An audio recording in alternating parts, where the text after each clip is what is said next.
Well, let's keep on going with our honorable mentions here. I think you, Sung, you're up next. Yes. This entry is from the Bianca Eifert from Germany.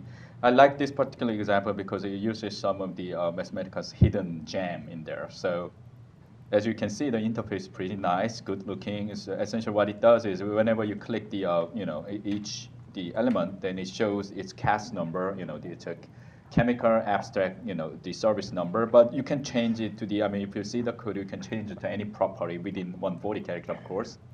Now, the thing about this is, of course, if she could be able to generate this interface using 140 character, I would be really surprised because it's a pretty complex, the design. But as you can see, this element, the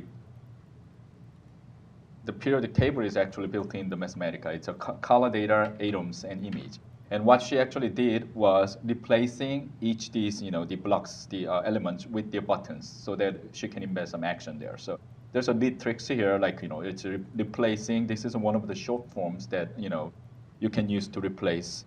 And then there's a blank sequence which matches up any sequence following your particular expression. Then change that into the same thing but some action associated. And here's another trick, because B was a sequence, meaning it's not a list. So taking a part of it is actually illegal. But so you actually added a small list, list to make it happen. And then a lot of things are kind of straightforward. You use the dynamic to change the title. So you can, if you click these the entries, then it shows the selected properties of that. And I think I can use this opportunity to show the some of these short forms of the Mathematica. So I collected them together. So Mathematica has this nicely human readable form of the the functions, as well as short forms for the not I don't think we ever imagined people using this for the one liner, but it's a for more compact code, and you have a lot of code, and it's more easier to use these. I mean, it's sometimes it saves a lot of space and even sometimes understanding of the code. So we have a short form like these three short forms. We call it like this is a prefix, postfix, and the infix. So essentially, it's a way of applying the variable to the function, but in different ways: in the front, in the end, and in the middle. And in this case, you actually save just one character, but still save.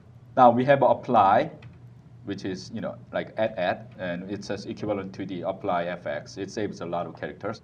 We have a triple at, which means the apply at level 1. This is one of the favorite to a lot of people I know. It's a map. So slash add is a map. Slash dot is a replacement, or also again, it's a lot of people use that. Slash dot add is a repeat the replace repeated. This is another one. And these are the rest two things are slightly, some people consider it not be a short form, but I think it is short form too. So string join, string expression. String join is just joining multiple strings, whereas string expression can combine strings as well as patterns. And there's a lot of other types of these. This is only the portion of it. There's like for instance, the transpose can be a superscript T, for instance. But we will see some of these examples within our, the run-ups here. So I'll stop here.